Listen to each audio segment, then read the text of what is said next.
Today, if you read the subject title, it is kind of piggybacking off of my Facebook Live from Tuesday, which was all about metabolism. So high intensity interval training, if you're reading that and you're looking at HIIT, what in the world is that? Some people say HIIT, HIIT training. So high intensity interval training, and that is basically whatever you're choosing to do, whether you're doing cardio on the treadmill, you're doing the bike, you're doing resistance training, you are going back and forth between high intensity and lower intensity. And so there are many benefits to this, some of which, she's just staring at me, it's really funny. Some of which are that it is going to increase your HDL, so the high density lipoproteins, which is very good. It's going to increase human growth hormone, which actually helps us burn calories. It's going to enhance all of the other fat burning enzymes in our body. And the afterburn. So that's the main thing here. EPOC, I don't know if you guys are familiar with that, but an easy term is the afterburn. So let's say that you do 20 minutes of high intensity interval training. So I will get into my suggestions on what you should do, but there's plenty of things that you can do.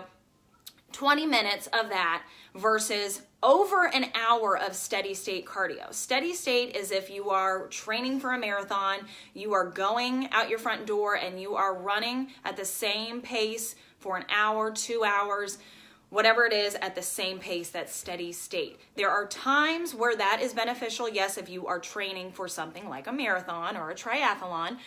But all in all, if you are looking for fat burning results and fast results, you need to go with the high intensity interval training, because 20 minutes of the HIIT versus over an hour of steady state, you are going to burn far more calories. It's all because of the oxygen deficit. So when you're doing your high intensity interval training, I tell people you should not be able to carry on a conversation. You shouldn't be, lackadaisical through it.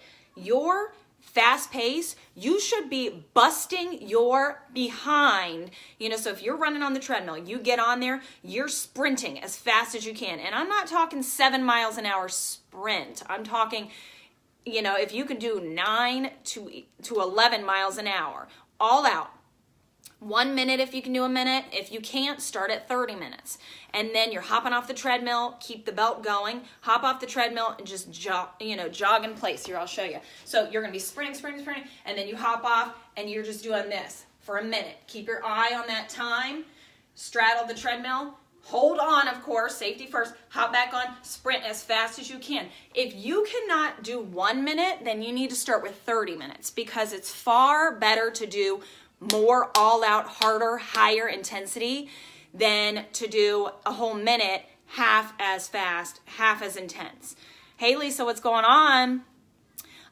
If you're watching this live, drop a 1, but Lisa's the first person that's hopped on. No surprise here. I did not tell anyone I was going live at this time. So, no offense taken. But if you're watching this on replay, go ahead and drop the heart emoji. We'll do that. If you're watching this on replay, give me that red heart, because apparently that's the #1 emoji used back in 2017, which surprised me. So, so you should not be able to carry on a conversation.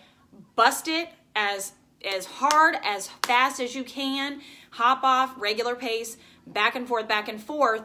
And the afterburn. So when you are done, you obviously are going to burn calories during that session, but for 24 hours after you are done with that high intensity interval training time, you are going to continue burning calories, and not only calories, you're going to be burning fat. So you're going to use up your glycogen stores, and now you've moved on to the fat that you're burning. When you're doing steady state, you are only tapping into the glycogen stores. You're very, very, very ever so slightly reaching the fat layer. So again, high intensity interval training is key. And there are so many things, so many different routines I could, tell you about. So if you guys are interested in any of those, please reach out to me. But again, everything, it's all relative to what you're training for. So if you don't care about burning fat and losing weight, and your main goal is just to keep your heart healthy, steady state cardio it is, you know? I mean, high intensity here and there, steady state, it doesn't really matter. But if you are one that is trying to lose weight, drop body fat, you need to do the high intensity interval training because it will change everything. So please reach out to me if you have any specific questions, and we will talk to you soon. Presley, say goodbye. Bye-bye.